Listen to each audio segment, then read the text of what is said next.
আসসালামু আলাইকুম ভিউয়ার্স, আল্লাহর অশেষ রহমত, আলহামদুলিল্লাহ সবাই ভালো আছেন।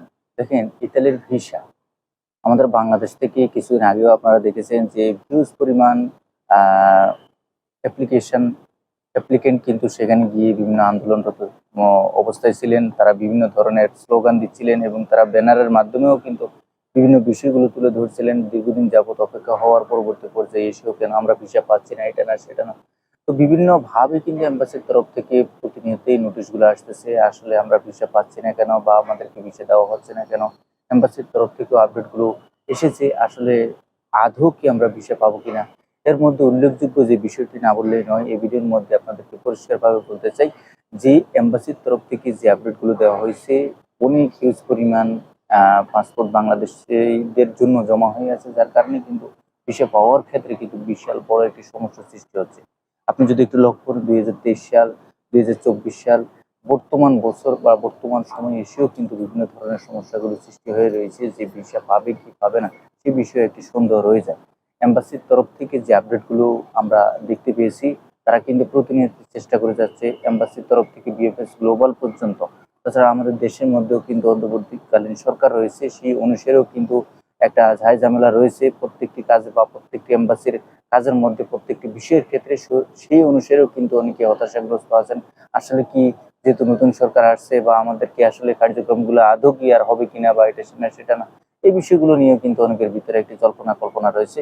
সম্পূর্ণ বিষয়গুলো আপনাকে বুঝতে হবে, জানতে হবে। বর্তমানে এম্বাসির যে মূল আপডেটটা, সেখানে বলা হয়েছে যে আপনারা যেন দুশ্চিন্তা বা হতাশাগ্রস্ত না হন। আপনাদের যদি কারো আপনাদের অনেকেরই কিন্তু ১ বছর প্লাস হয়ে গেছে বা অনেকেই পাসপোর্ট জমা দিয়েছেন ২ বছর পর্যন্ত, এখন পর্যন্ত ইতালির ভিসা পাচ্ছেন না। পাসপোর্টটা কিন্তু আপনার এম্বাসিতে জমা হয়ে আছে। আপনি যদি চান আপনার পাসপোর্টটা আপনি উইথড্র করতে পারবেন। অবশ্যই আপনার অ্যাপ্লিকেশনের যে সিরিয়াল নাম্বার আছে, সম্পূর্ণ সবকিছু যে ডকুমেন্টসটা আপনাকে দিয়েছে সেটা নিয়ে আপনি এম্বাসির দ্বারস্থ হলে এম্বাসি কিন্তু এক পর্যায়ে আপনার পাসপোর্টটা আপনাকে ফেরত দিবে। পরবর্তী পর্যায়ে যদি আপনারা চান যে না, আমি আরো কিছুদিন অপেক্ষা করব, আমি যার মাধ্যমে আবেদন করেছি বা এজেন্সি যে আমার নিতে চাচ্ছে বা আমি যার মাধ্যমে যাচ্ছি ইতালিতে, উনি বলতেছে যে না, এখন ভালো একটি সুফল রয়েছে বা আপনি আবেদন করে ভালো একটি ফলাফল আপনি পাবেন বা আপনি অপেক্ষা করার জন্য, ধৈর্য ধরার জন্য, সেক্ষেত্রে আমি বলবো আপনারা ধৈর্য ধরেন। অবশ্যই এম্বাসির তরফ থেকে এখন বর্তমানে খুব দ্রুততার সাথে কিন্তু আপনার ফাইলগুলো দিয়ে দিচ্ছে।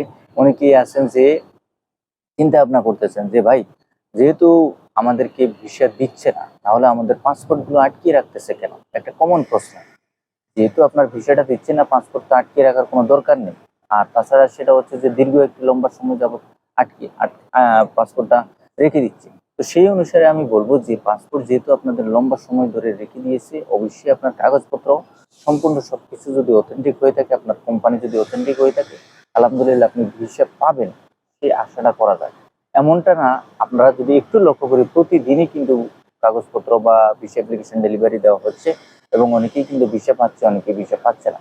তো যাই হোক, মূল বিষয় এটাই বলতে চাই, যারাই আবেদন করবেন সম্পূর্ণ সবকিছু আগামী দিনে বর্তমান পরিস্থিতির সম্পূর্ণ সবকিছু আপনাকে পর্যালোচনা করতে হবে। যে এত বছর পর্যন্ত দেখেন, আমাদের যে ইতালি ভিসা অ্যাপ্লিকেশন সেন্টারে বিএফএস গ্লোবালের মধ্যে ২০২৩ সাল, ২০২৪ সাল এখন পর্যন্ত এই বছরের বিষয়গুলো বা অ্যাপ্লিকেশনগুলো এখনো জমা হয়ে আছে। তারা আদৌ কি পাবে কিনা সে বিষয়ে এখনো সন্দেহ রয়েছে। নতুনভাবে আপনারা যারা আবেদন করতে চাচ্ছেন, মূলত এই বিষয়গুলো নিয়ে আপনাকে আগে জানতে হবে, বুঝতে হবে। পরবর্তী পর্যায়ে আপনি চিন্তা ভাবনা করবেন যে আসলে আবেদন করা যাবে কিনা। বর্তমানে আমাদের বাংলাদেশের যে ইতালি এম্বাসি রয়েছে, সেখান থেকে পরিষ্কারভাবে বলা হয়েছে যে আপনাদের যাদের দীর্ঘদিন যাবত যে পাসপোর্টগুলো জমা হয়ে আসছে, প্রতিনিয়ত বা প্রতিদিনই কিন্তু তারা কিন্তু ভিসা অ্যাপ্লিকেশনগুলো কিন্তু তারা যাচাই বাছাই করতেছে এবং এর মধ্যে যারা দ্রুততার সাথে কিন্তু এই ভিসা অ্যাপ্লিকেশনগুলো দেওয়ার চেষ্টা করতেছে। তো যাই হোক, আমাদের এই বর্তমান সময়ে এসে আমরা যারা নতুন করে আবেদন করতে চাচ্ছি, অবশ্যই কিন্তু আমাদেরকে একটা বিষয় লক্ষ্য রাখতে হবে যে বিগত বছরগুলোতে যেহেতু ভিসা অ্যাপ্লিকেশনগুলো এখন পর্যন্ত কোনো ধরনের নতুন কোনো ফলাফল আমরা পাচ্ছি না, পরবর্তী পর্যায়ে এসে যে আমরা আবেদন করে যে নতুন কোনো ফলাফল পাবো, তারও কোনো সুনিশ্চিত কোনো ব্যাখ্যা কারো কাছে নাই। আমাদেরকে অনেকেই কিন্তু বিভিন্ন এজেন্সি, বিভিন্ন মাধ্যম বা বিভিন্ন লোক মারফতে অনেকে প্রলোভন বা প্রতারণার মুখে ফেলে দিতে চেষ্টা করবে যে আসলে হয়তোবা আমার ভিসা অ্যাপ্লিকেশনটা যদি আমি সাবমিশন করি, বর্তমান সময়ে যে দ্রুত সময়ের মধ্যে ভিসা অ্যাপ্লিকেশনটা হবে, এটা না সেটা।